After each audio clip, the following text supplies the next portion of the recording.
Awal mula keberadaan etnis Tionghoa di Mataram dan Ampenan.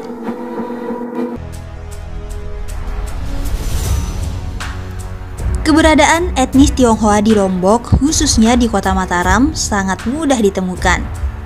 Mereka menyebar mulai dari Ampenan sampai dengan Cakranegara. Profesi mereka lebih banyak sebagai pedagang. Peran kelompok ini dalam mengangkat perekonomian kota Mataram tidak bisa dipandang sebelah mata, karena mereka inilah geliat ekonomi menjadi semarak.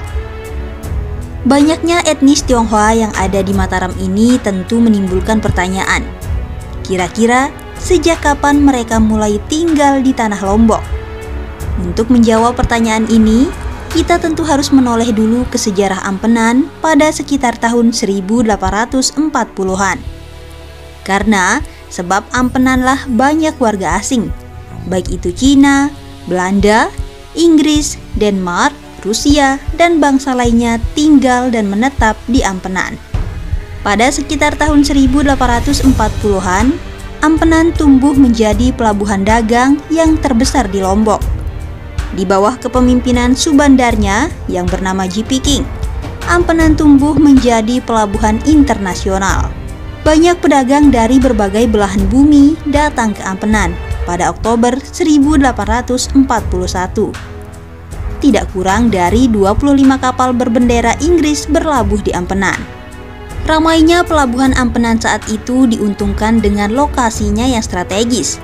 Ampenan berada di tengah-tengah jalur perdagangan yang panjang, yaitu Australia, Singapura, Bengalen, dan Australia, Manila, Cina. Jalur perdagangan itu Inggris buka dalam usahanya memperluas wilayah kekuasaannya ke India.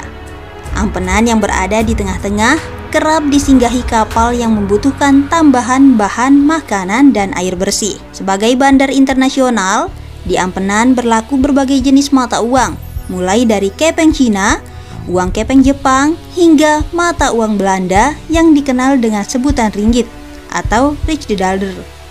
Hasil pertanian Lombok yang berupa beras, kapas, kayu sepang, dan kacang hijau adalah komoditas utama yang diekspor melalui pelabuhan Ampenan.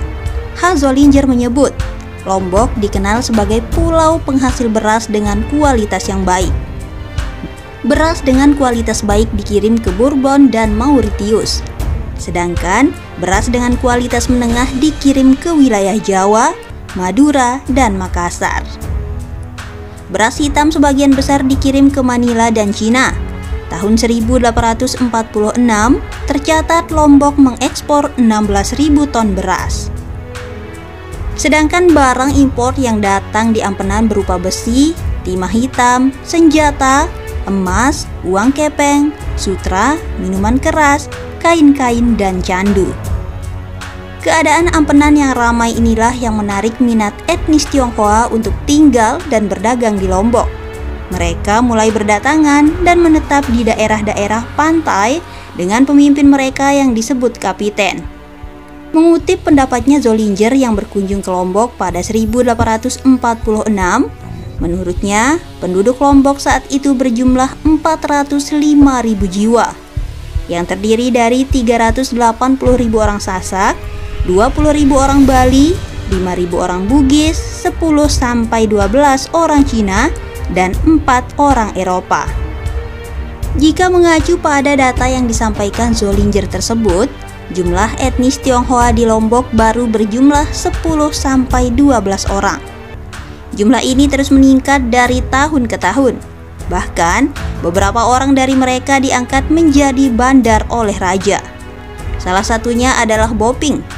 Ia bersama dengan bandar Bugis yang bernama Uwaslea, termasuk bandar yang terkaya di Ampenan pada tahun 1856.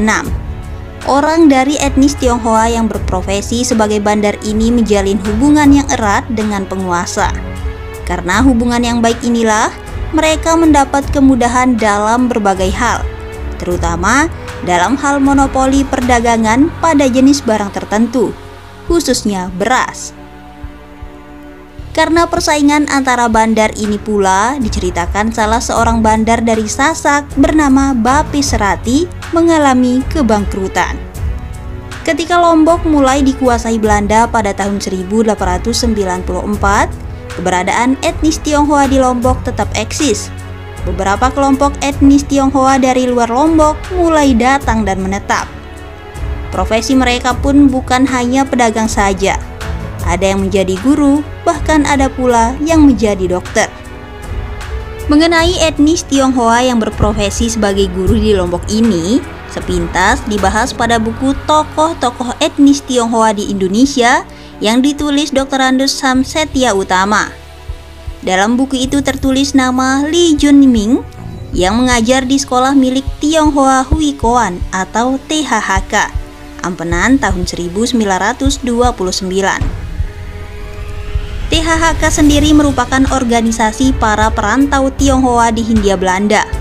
Berdiri di Batavia pada 17 Maret 1900. Dan rupanya THHK ini telah mendirikan sekolah di Ampenan beberapa tahun sebelum tahun 1929. Bangunan sekolah Tionghoa ini kini sebagian menjadi SMPN 3 Mataram atau terkenal dengan SMP Dolar. Sedangkan etnis Tionghoa di Lombok yang berprofesi sebagai dokter terdeteksi pada beberapa arsip pasca kemerdekaan. Salah satunya yang terkenal adalah Lim Sikluk. Ia adalah dokter yang juga kepala Rumah Sakit Mataram tahun 1961.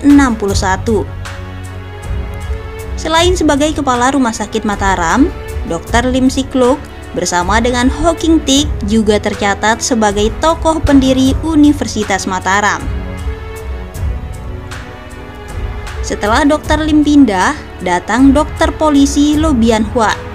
Dr. Lo juga sangat populer karena jiwa sosialnya. Tak hanya dokter kepolisian, dokter angkatan darat pun ada, yakni Dr. Ang. Selain istri dari Dr. Lim Sikluk, dokter gigi lainnya yang lebih dahulu bertugas di Lombok adalah Dr. Gigi Chia. Ketika Dr. Gigi Chia pindah, ia digantikan oleh Dr. Gigi Han. Para dokter-dokter ini dahulu bertempat tinggal di Jalan Protokol. Dari lapangan Mataram ke barat merupakan tempat tinggal mereka. Orang Tionghoa kelahiran Lombok juga banyak yang menjadi dokter. Sebut saja pengusaha bus Sampurna, Ang Lian Pek, yang ketiga orang putranya menjadi dokter, yaitu Ang Bun Pao, mantan kepala rumah sakit dan kepala dinas kesehatan Lombok Tengah, Ang Bun Pin, mantan dokter polisi, dan Ang Bun Min, mantan dokter di Rumah Sakit Mataram. Selain nama-nama itu, masih banyak dokter Tionghoa lainnya yang mengabdi di Lombok di era lalu, seperti Dr. Tan Han Liang, Go Chai Luk di Rumah Sakit Karang Ujung Ampenan. Keberadaan etnis Tionghoa di Lombok telah meninggalkan jejak sejarah yang masih kita temukan saat ini. Sebutlah Klenteng Pau Huakong dan Kampung Pecinan di Ampenan. Keberadaan ini sudah selayaknya kita jaga dan semai, karena dengan modal itulah kita sebagai bangsa Lombok bisa maju dan bersaing dengan daerah lainnya di Indonesia. Jangan hanya karena perbedaan etnis kita menjadi terpecah belah.